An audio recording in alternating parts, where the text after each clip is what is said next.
I have found that for you to achieve anything in life, you need to be intentional. Now, being intentional is doing something on purpose for a purpose. Taking action, you have to walk into opportunities when it presents itself to you. In the book of Ephesians, chapter 5, verse 14 to 17, let's quickly find it and so that we can read it. Ephesians chapter 5, verse 14 to 17, it says, and I read, it says, "That is why it is said, wake up, sleeper, rise from the dead, and Christ will shine on you. Be very careful then how you live, not as unwise, but as wise, making the most of every opportunity, because the days are evil. Therefore, do not be foolish, but understand what the Lord's will is." So this is just telling us that it is important for us to be intentional. Intentionality is actually one of the major attributes that we have to take into seriousness. Because if you're not intentional, it's hard for you to achieve your purpose or even to achieve your goal or accomplish your assignment.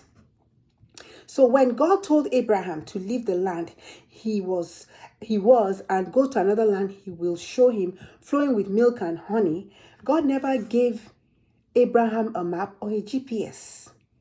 What Abraham did was that he gathered his family and property and moved by faith. He moved into action. He did not wait. He was not intentional. I'm sorry, I'll take that again. He was intentional because he knew God's promises were yea and amen. So what Abraham did was that he applied faith. Okay? He applied faith and works. His works can be categorized as the intentionality. When God told him to move to another land where he would experience milk and honey, he didn't ask questions. He didn't interrogate God. All he did was that he packed his bags, his belongings, and his family and property, and he moved on. He was intentional about it. He did not sit and wait and say, "God, I understand, I believe, but I need more signs.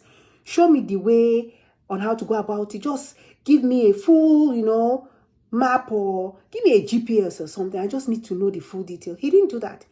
All he did was that he obeyed God and started going, straight to where God have asked him to go. He didn't even know where he was going, but he kept on going. And that was because he believed God.